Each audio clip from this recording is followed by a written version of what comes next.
The morning air over the North Sea carries a strange stillness, the kind that exists only before violence arrives. Inside the cockpit of a B-17 known as Ruthie II, Second Lieutenant John Morgan sits beside his friend and aircraft commander, Captain Robert Campbell. Around them, a formation of more than 100 flying fortresses presses steadily toward occupied Europe, their aluminum skins glinting faintly in the pale light. This is not a lone aircraft on a desperate gamble. It is a massive, deliberate force, built on the doctrine of daylight precision bombing. Each bomber depends on the others, overlapping fields of machine gun fire forming a defensive box.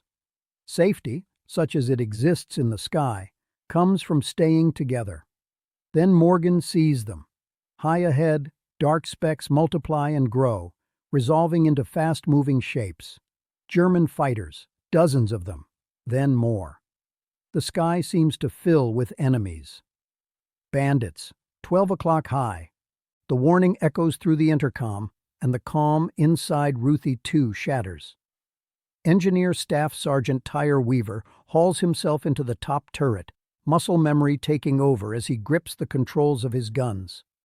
In the nose, Second Lieutenant Keith Koski tracks movement through his sights, his voice sharp as he calls out bearings. The German fighters, Focke-Wulf 190s and Messerschmitt 109s, approach in disciplined lines, flying straight and level, exploiting the narrow angles where fewer American guns can reach them. This is how the air war works: speed, geometry, and nerve. The first bursts come in hard and fast. Cannon shells tear through the thin aluminum skin of the bomber, ripping metal as though it were cloth. The cockpit fills with noise, engine roar, gunfire, the violent crack of impacts. Weaver cries out as a 20-millimeter shell strikes his shoulder, the force catastrophic, and then a single bullet finds Captain Campbell. Morgan turns and sees his friend slump beside him, blood spreading across the cockpit. In an instant, the chain of command collapses. The man trained to lead this aircraft is gravely wounded, and Morgan knows what that means. He takes the controls. Training and instinct carry him as he pulls Ruthie II back toward formation. Falling behind is a death sentence. Lone bombers draw fighters the way blood draws sharks. Morgan fights to keep the aircraft steady, even as chaos erupts behind him. Casings clatter across the floor. Gunners shout and fire, tracking blurs of motion that streak past at impossible speed. Then the control yoke moves in Morgan's hands. The aircraft banks sharply, not at his command. He looks to his right, stunned. Captain Campbell is upright, alert, his hands on the controls. Despite the wound that should have rendered him unconscious, he is flying. But something is terribly wrong. Campbell throws the bomber into violent maneuvers. Hard banks, sudden turns, the exact opposite of what a bomber must do to survive. These movements rip Ruthie II out of formation, exposing it to every gun in the sky. Morgan shouts his name. He begs him to hold formation. There is no response. The injury has shattered Campbell's skull and scrambled the part of the brain that understands restraint. On some instinctive level, Campbell believes he is still fighting the enemy, still saving his crew. In the nose, Koski leaves his gun when Weaver collapses beside him. One look tells him the truth. Weaver's arm is gone, the wound fatal without immediate care. Koski works anyway, pressing bandages, speaking softly, refusing to surrender to the obvious. Weaver knows his chances. Weak and fading, he points to himself, then to the hatch. He wants to bail out. It is a brutal choice. Below them is enemy territory. Survival is uncertain. Capture is likely. But staying aboard guarantees death. Kosuke tightens the parachute with shaking hands, opens the hatch, and the freezing air slams into him. Far below, a city lies in the distance. Time is gone. Weaver fumbles the ripcord too early. The chute spills uselessly onto the floor. Kosuke forces the parachute under his wounded friend's arm and pushes him into the open sky, praying physics and chance will do the rest. At the same time, another shell tears through Ruthie II, severing the intercom and puncturing the oxygen system for the rear of the aircraft. This is an invisible wound, but it is just as deadly.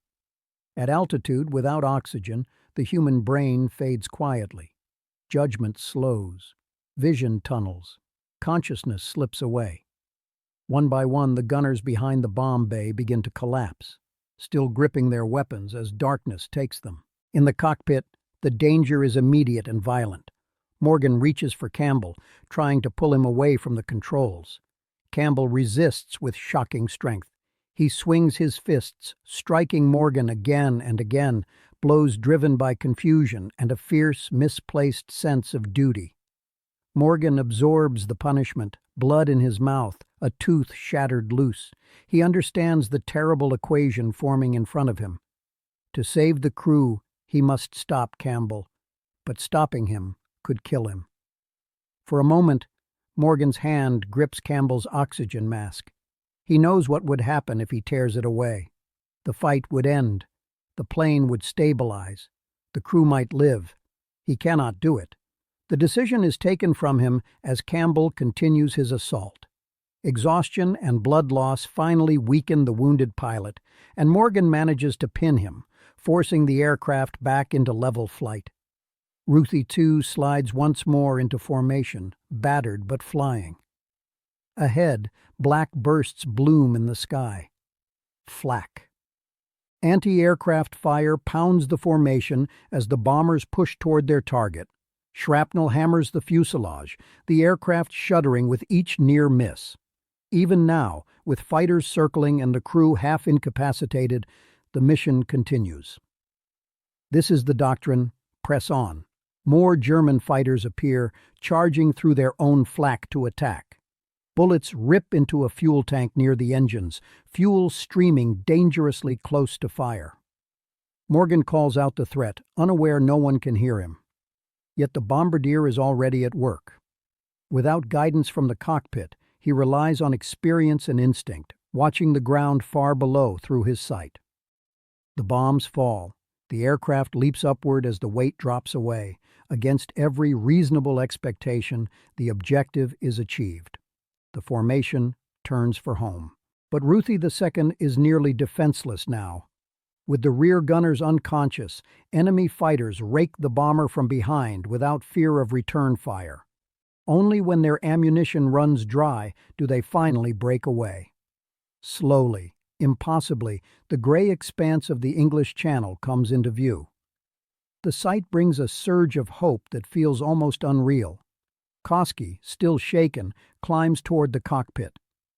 What he finds there is a scene of blood and exhaustion, Morgan holding Campbell down by sheer will.